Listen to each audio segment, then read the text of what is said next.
Hello Summoners, I am Neace. I'm going to give you some of my quick tips on how to be a more consistent and impactful top laner. There's a reason right now why all the top lane champions in the LCS are generally the same picks. There's champions like Zac, Renekton, Shen, Elise, Rumble.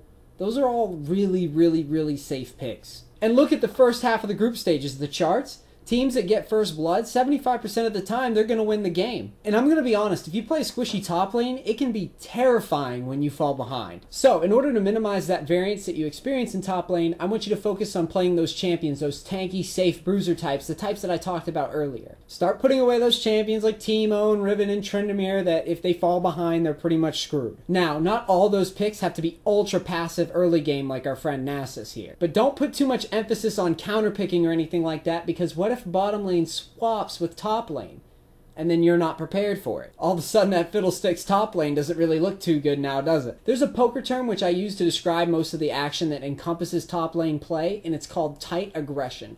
All your top laners that you're seeing right now in the LCS kind of live and die by that mentality. Tight aggression is simply playing very passive until you have the edge, but the second that you have the edge, you execute in a very ruthless and relentless fashion. That's why picking these low-risk top laners is so essential in having a good win rate over a large sample size in top lane games. So let's take a look at how I play Nasus through the early, mid, and late game phases. So, knowing that I could be facing a 2v1 lane potentially, I start Doran's Shield and a pot. Obviously the items can change, but I'm just looking for the most heavily sustainable start available to me. Also, teleport is awesome when you're playing that passive style. Just remember that if your jungler ganks for you, you don't really have crazy kill potential like you would with Ignite. And just a side note to the junglers out there, if you see that your top laner is pushed to his turret, if a jungle skirmish happens, that top laner may not be able to move.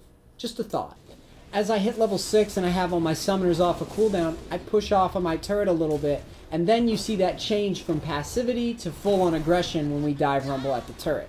And I think one of the biggest mistakes that top laners make, no matter if you're bronze or if you're friggin' diamond, is that players don't understand where their power spikes are and they aren't actively looking for that opportunity.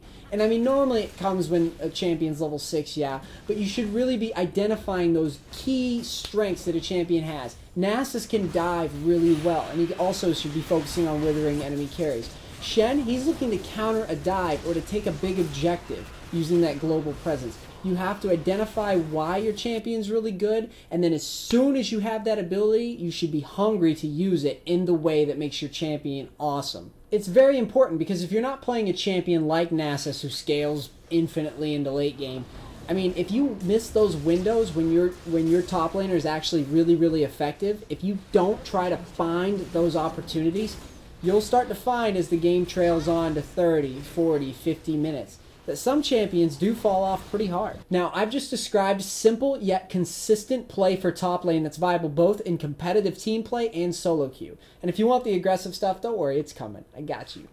Alright? But in the meantime, when you're playing top lane, just keep that tight, aggressive poker player mentality in mind, alright? I can't feed first blood early, I'm going to scale into the mid game strong, and by late game, I'm going to have used those windows of opportunity to capitalize on objectives or kills or whatever. Just try to maximize those windows when you're big and badass. This has been Mark Neace giving you some tips on how to play a more consistent top lane game. Remember, if you want more videos like this, all you gotta do is subscribe. Cheers! Hey guys, it's Neace. I hope you learned a little bit about how I approach top lane, and remember, you can always find me on Twitch too when I'm streaming. Just look up Neace. Bye!